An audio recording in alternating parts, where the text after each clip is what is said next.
When we wrapped Dishonored 1 and the DLC, we started thinking about Emily Kaldwin as protagonist. It became kind of a bit of an obsession for us. Welcome, Lady Emily Kaldwin.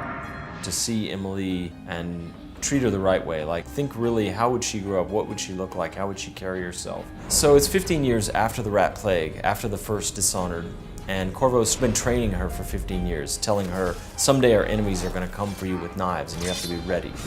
An otherworldly usurper takes the throne. For the first time, as an adult, driven out of her home, she has to flee. And so the contrast for her is huge. She was an empress one day, the next day she's on the run. And she's trying to unravel the Duke of Serkonos and his allies in order to win back her own throne. And so part of it is just like, take back what's yours. But at the same time, she begins to see the corrupting influences of bad leadership. Her motivation becomes, I need to take back the empire so that I can do right by the people. When we decided that Emily got to have her own powers, they needed to be interesting enough to be as cool as Corvo's. Her mobility power is called Far Reach, where it's more elastic than Blink. It's not so much a short-range teleport as it's almost like a supernatural grapple that allows you to pull yourself through the world. You can slingshot past things. You can grab people and pull them toward you and assassinate them in midair. You can pull objects toward yourself. Far Reach can be upgraded in different ways.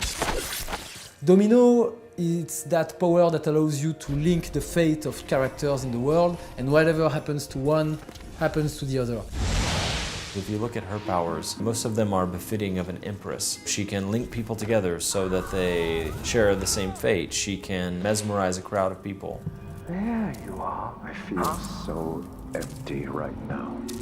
She's also a young woman who lived a pretty privileged life, punctuated by a brief time of darkness. All hail Her Imperial Majesty, Emily Kaldwin. She uses Shadow Walk and she becomes this inky monstrosity, and then for a brief time does some terrible things and then goes back to being the person that she normally is. And then it gets a bit crazy because Emily also has the power of doppelganger, where she can create a reflection of herself.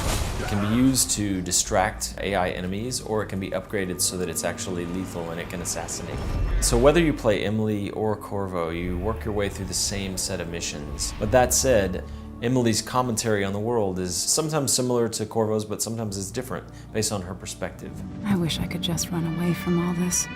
Sometimes you do. And one of the underlying themes of the game is that Emily, as Empress, is used to depending on a lot of other people to get what she needs.